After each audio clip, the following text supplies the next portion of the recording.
Assalamualaikum warahmatullahi wabarakatuh. Saya Wauda di sini dari absen 35. Izinkan untuk menjelaskan mengenai organ sekresi manusia, yaitu ginjal. Yang pertama adalah lapisan-lapisan ginjal atau bagian-bagian dari ginjal. Yang pertama, bagian luarnya ini diberi nama kapsul.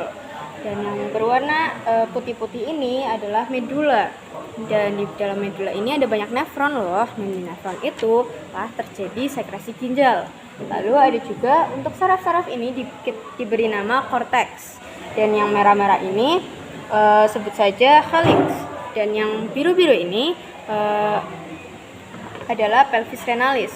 Di sini juga ada pembuluh darah, yang atas bernama arteri dan yang bawah adalah vena. Di sini untuk nomor 9 adalah yang putih-putih adalah ureter.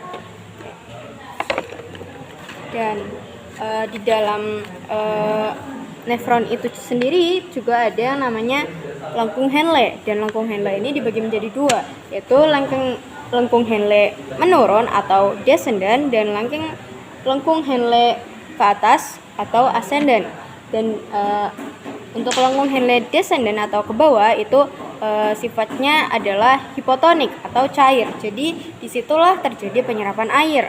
Lalu adapun untuk lengkung Henle ke atas atau ascendant itu bersifat hipertonik atau kental, yang dimana dia akan menyerap zat-zat seperti garam, air dan lain-lain. Lalu kita masuk mengenai proses pembentukan urin.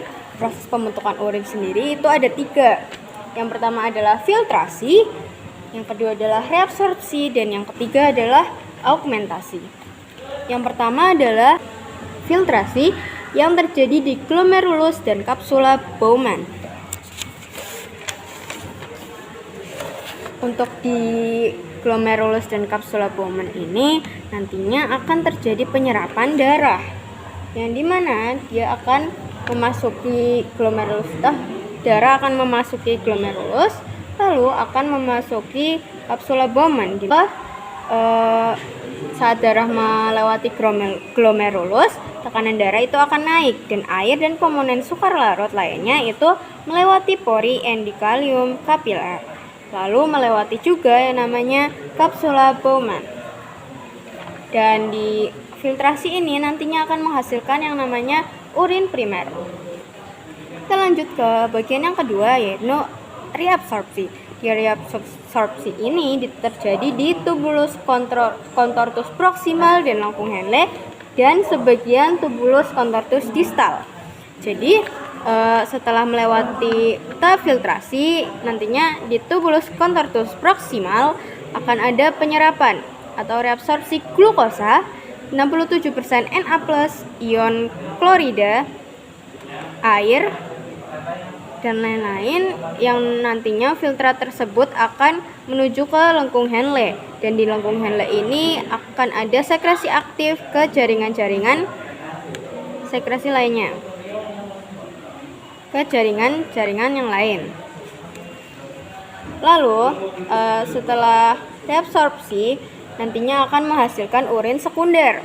Dan di urin sekunder setelah itu, sebelum ke augmentasi, nantinya di sebagian TKD itu nantinya akan ada reabsorpsi KTD, yaitu air, Na+, kontrol ADH, sekresi H+ urea, NH4+, dan uretinin dan obat-obatan. Nah, itu nantinya akan disebut urin sekunder.